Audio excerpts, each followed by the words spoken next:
안녕하십니까? 6월 12일 금요일 인도네시아 헤드라인 시작합니다. 첫 번째 소식입니다. 인도네시아 코로나19 확진자가 총 33,076명으로 늘어났으며 이 중 사망 1,923명, 완치만 1,414명으로 집계되어 5.8%의 치사율을 보이고 있습니다. 특히 지난 9일 1일 신규 확진자가 처음으로 1,000명을 넘어서는 등 여전히 확진자가 증가 추세입니다. 하지만 인도네시아 정부는 경제 파탄을 우려하여 뉴노멀 시대 전환의 속도를 내며 일상으로 빠르게 복귀하는 추세입니다. 인도네시아 교통부는 국내선 여객기 수송 조건을 완화하여 여객기 탑승 인원을 50%로 제한했던 규정을 삭제하고 적정한 거리를 유지하라는 의무만 남겼습니다. 또한 지난 9일 자카르타는 완화된 대규모 사회적 제한이 적용되어 일반 사무실과 식당들이 영업을 재개하였습니다. 이에 도로는 다시 혼잡해졌으며 버스 정류장과 기차역은 다시 사람들로 붐비게 되었습니다. 자카르타시는 원칙상 시행되어야 할 차량 홀짝제는 6월 말까지 단속을 시행하지 않을 것이며 감염자 수와 교통량 추이를 평가한 뒤 재시행 여부를 결정한다는 방침이라고 전했습니다. 하지만 일부 시민들은 코로나19는 아직 백신과 치료제가 나오지 않은 상태고 집단 감염과 재확산 위험도 여전하기 때문에 안전에 대한 우려를 나타냈습니다. 실제로 자카르타의 1일 신규 확진자 수는 100명 내외에 머물러 있었으나 지난 9일 239명으로 크게 늘어났습니다. 이처럼 자카르타가 대규모 사회적 제한을 완화한 반면 인근의 서부자바는 7월 2일까지 대규모 사회적 제한을 연장하였습니다.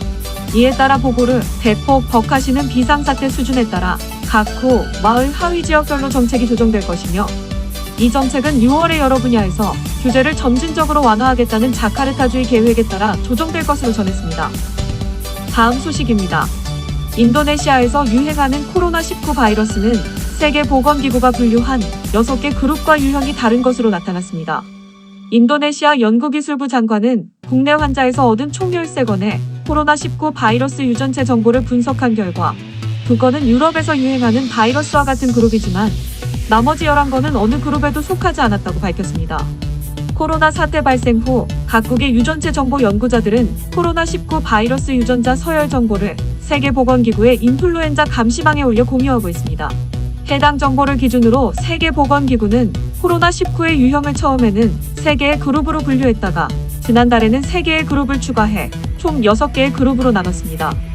인도네시아의 경우 자카르타에서 7건, 수라바야에서 6건의 유전자 연기 서열을 분석하였고 이 중 수라바야에서 분석한 2건이 유럽에서 유행하는 바이러스와 같은 그룹으로 확인되었습니다. 연구기술부 장관은 코로나19를 일으키는 바이러스 정보를 더 많이 수집하고 확인할수록 바이러스의 특징과 출처를 파악할 수 있기 때문에 총 유전자 연기 서열은 매우 중요하다며 인도네시아의 적합한 백신 개발에도 꼭 필요하다고 강조하였습니다. 참고로 인도네시아는 총 유전자 연기 서열 100건 확보를 목표로 계속 실험 중에 있습니다. 다음 소식입니다. 코로나19 제한이 완화되자 외국 투자자들이 인도네시아에 다시 투자하기 시작했습니다. 금융당국의 자료에 따르면 지난달 외국인 투자자들은 인도네시아 주식에서 총 8조 6천억 루피아를 매수하였으나 최근 일주일 동안은 매수보다 매입이 3조 3,900억 루피아가 더 많았습니다. 이는 많은 국가들이 코로나19에 따른 제한들을 완화하고 있어 코로나 바이러스가 통제되고 있으며 세계 경제가 빠르게 정상화될 것이라는 낙관주의가 투자자들 사이에 형성되고 있기 때문이라고 경제학자는 전했습니다. 이러한 외국 자본의 유입으로 루피아 가치는 지난 한 달 동안 8.7% 상승해 6월 5일 오후에 미국 달러당 13,877루피아까지 올랐으며 자카르타 종합지수도 한 달 내 5% 가까이 증가했습니다.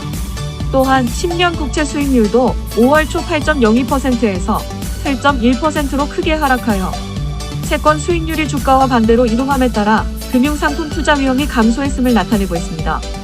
하지만 몇몇 경제학자들은 사회적 제한 완화가 향후 어떠한 결과를 초래할지 불분명하고 만약 확진자가 급증하게 되면 형성된 낙관주의가 무너져 시장에 위협을 유발할 수 있기 때문에 주의 깊게 투자해야 한다고 경고하였습니다. 다음 소식입니다.